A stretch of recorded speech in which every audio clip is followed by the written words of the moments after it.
the trending issues in the country and how it affects us as citizens. So today, we're going to be talking about the withdrawal of police personnel from very important personalities in the country and how it's going to be affecting us as individuals, or better still, how it's going to impact us as citizens. And then again, the debates on legalizing gun ownership. So let's go talk to some persons and hear what they have to say in regards to this topic. It is Viewpoint on ITV. I am Caroline Okonji. The Nigeria security architecture, I think it is a very, very wrong approach at this time. When you talk about developed countries and thinking of how police operate, the environments are not the same. First, we do not have good roads. That when you call for police in an emergency response, if it's like in the developed countries, you see police appearing within minutes. You hear of cases of assassinations in places like America. It's only a matter of days they will find the killers of those people. Those are not the situations in Nigeria. People kidnap people in their houses, people kill people on the way, they don't even know who the killers are. The only thing too that also makes some of these people not to be on the road is the simple reason that when they know that there are escorts following some VIPs and some people on the way, they know that it's possible that at some point they will see unexpected police presence.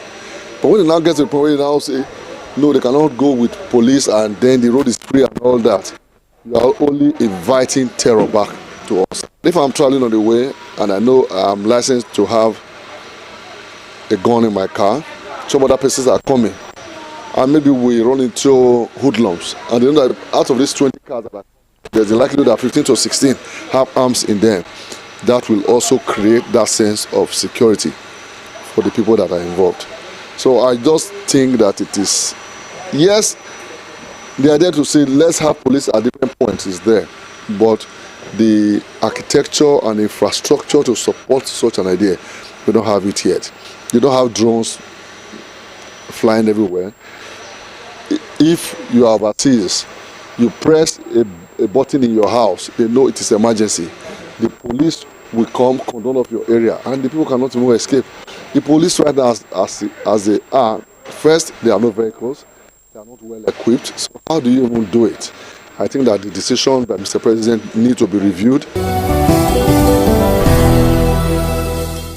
I see it as a right development based on this issue that the president has made concerning police should be withdrawn from notable personalities that are in our society. You discover that for the police to be able to combat insecurity, we have less police in the society.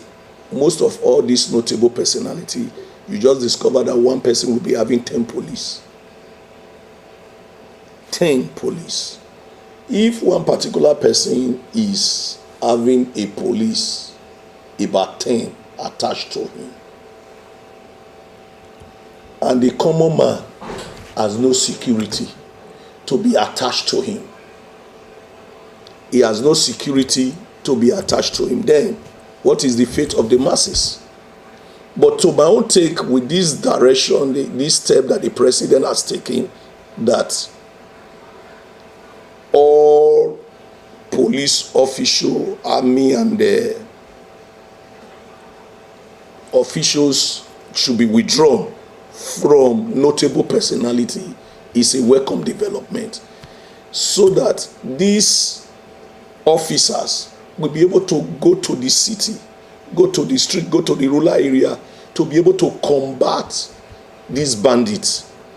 Because if all this caliber of men, notable personality, are be giving policemen policemen are attached to them, it will not be a wake-up development.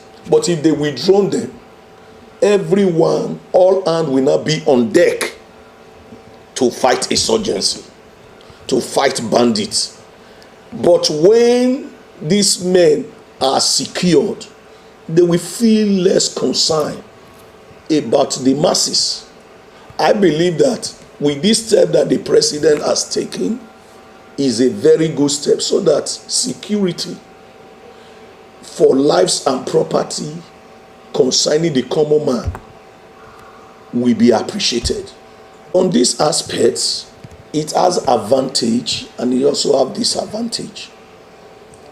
It is good for people to have self-defense against this insecurity. But the other way around, when every man is given that license to get a gun or harm himself against attack, sometimes most people will not use it for self-protection, but rather they will begin to use it for destructive activities, like going into using it to embark on armed robbery and different. If somebody offends somebody, he can just bring out his gun and do killing. That is why it will not be encouraged. But the only advantage for the government is that let them employ more hands, let them get more securities, people, recruit them, train them, tell them what to do, the rules and the don'ts that will govern their security apparatus. All these things should be put in place. Then with more and being employed and well paid, I believe that with all this they can be able to contain this insurgency and bandits in our country.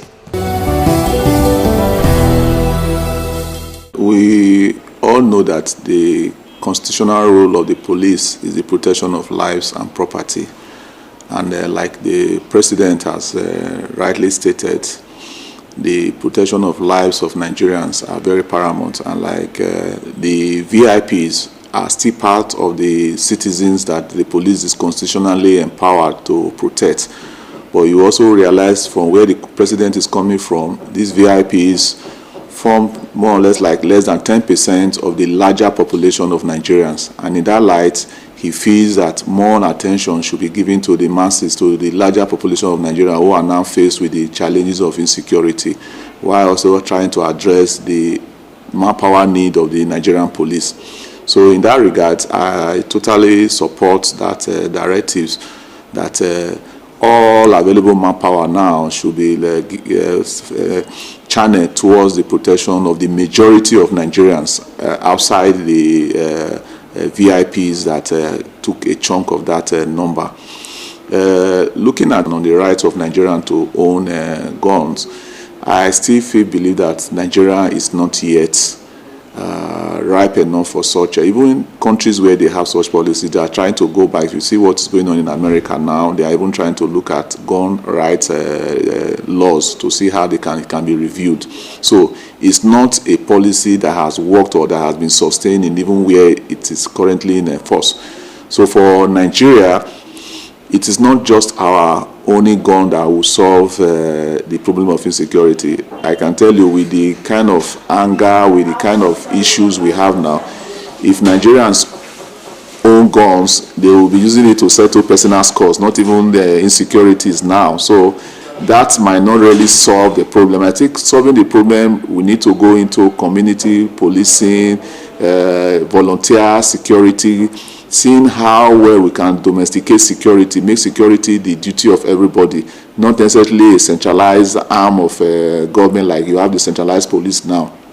So with that, I believe we can substantially bring down, if not to a barest minimum, the current challenges we have now. So it's not really whether we carry guns or not that would solve it, no. It is a very good thing that the president is actually looking at how he can, curb security by having a lot of, security personnel on ground. But, if you have to fight insecurity by creating another level of insecurity, that's a very big problem, all right?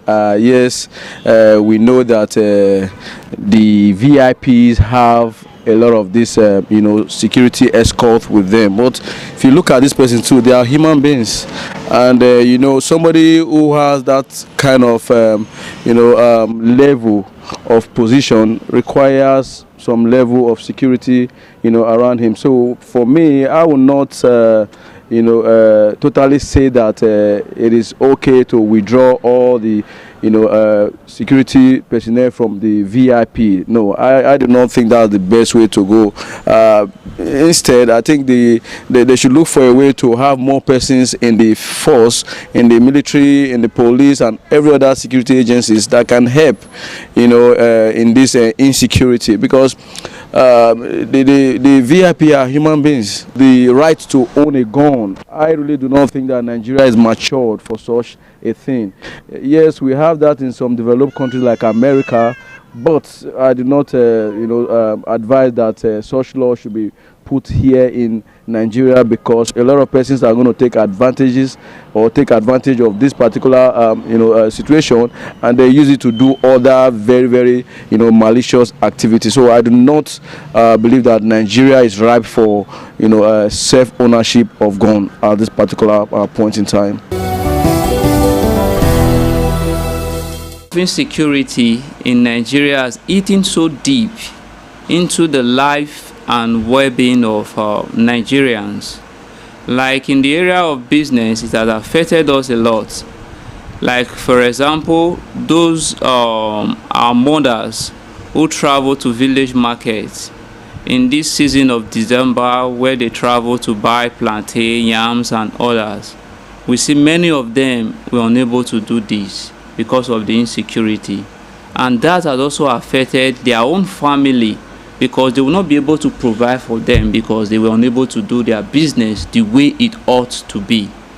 Like those of us in the real estate sectors, I think it affected us the more, because this is one of the most funny December I've ever experienced, whereby our brothers and sisters in diaspora, they are scared to return home to celebrate with us. And after they have saved this money, and they buy property at the end of the year, so that at least they will not count on one thing that they have achieved. But this time, many of them, they give up. Instead of coming to Edo State or or Nigeria to buy property, you will hear them saying that they want to go to places like Singapore, places like Spain. They will tell you the money they will use to buy property in Abuja, like maybe 350 million, 150 million, 200 million, is enough for them to get property in Spain. And that property in Spain will give them high return of investment than the property in Nigeria. And another thing that affected those in diaspora and the VIPs, let me use that word, very important personalities in our country, is the new law that has been passed by the president, that police personnel should be withdrawn from this set of persons. And the current situation of insecurity in Nigeria, so these persons, they will not be free to come in, because it's as if them coming in, they have signed their death sentence because the security is a threat to them. And at the same time, the police personnel that would have been of assistance to them to guide them is being withdrawn. So it's just as if they want to jump into a hot fry pan. So these ones is what stopped them from not coming to Nigeria, and it affected our business a lot. So those persons we are all to care for, these things restrict us to do a lot for our loved ones. Because if you don't sell property to get money, so there's no way you are going to spend money. So if you check, though we are having traffic and all these around, but the truth is that the well-being, the lifestyle of these our citizens is being compromised, because insecurity has cost them a lot. If the guns is being legalized to every citizen, it's going to cause more havoc at this initial stage. So I believe instead of legalizing gun to individuals, let's recruit more local security personnel that understand this terrain of this environment, because a stranger will not know my community more than me. So if they empower these personnel, give them good sophisticated weapon that they can use to withstand these perpetrators, the criminals, it will be able to at least help us a lot. So owning a gun or legalizing gun to Nigerians, Africans, there's a way we think. Even some of the trained policemen that they are handling weapons, we see what happens after some of them have taken what they are not supposed to take. After when their adrenaline get high, when they are angry, we see how they misuse the gun. So now legalizing gun for a trained person, a civilian, is going to cause more havoc and disaster to us. So I'm not in support of that.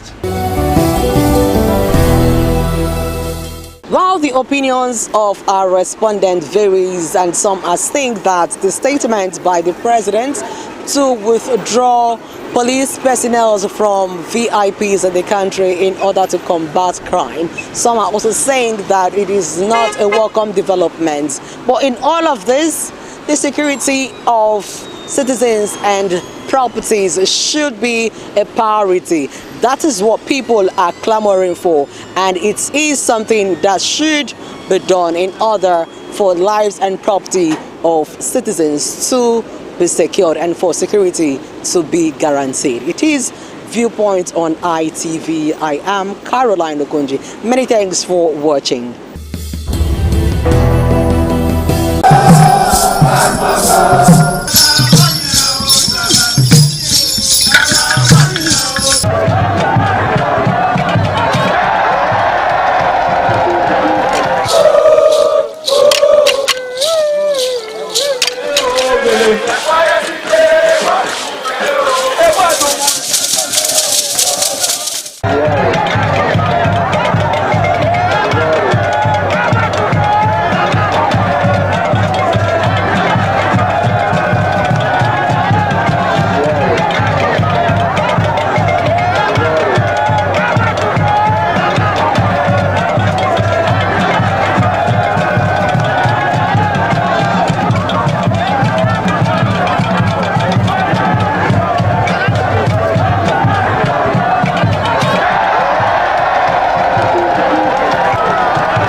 Omonoba Nedu Ukwakolopolo, Ewai II, Oba of Benin, stepped out majestically with large crowd to perform the Sultan rites of his late mother, Queen Mother Ioba Omoni Ikoyeme, Ioba Ewai II, who departed this world 49 years ago.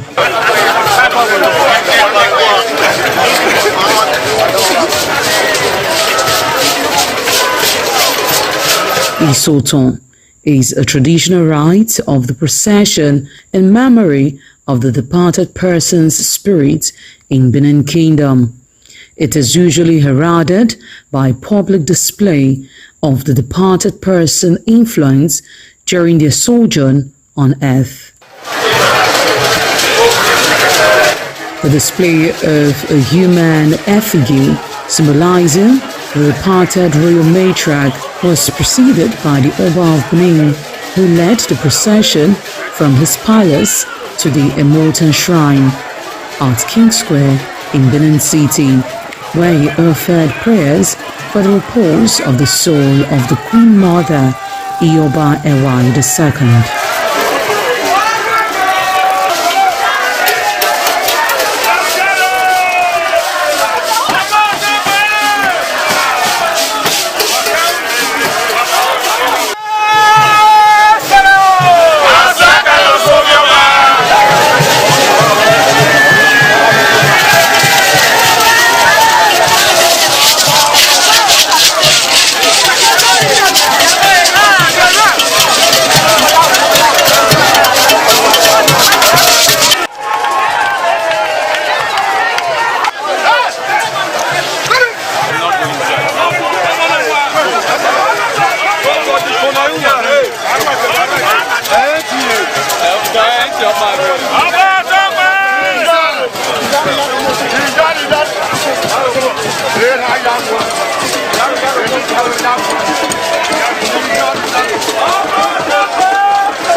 Thereafter, the priest assigned to the Immortan Shrine offered Oba Ewai II items for Isoton on behalf of his family.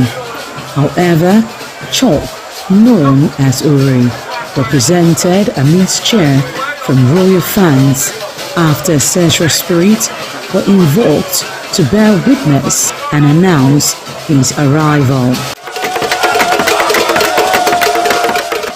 On his way home, Oba Ewai paid tributes at various pilgrimage sites, including Queen Idia Tomb, the side Oba Market, where a cheerful crowd of traders abandoned their wares to catch a glimpse of the royal personage and join in the celebration.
ITV, certainly the best.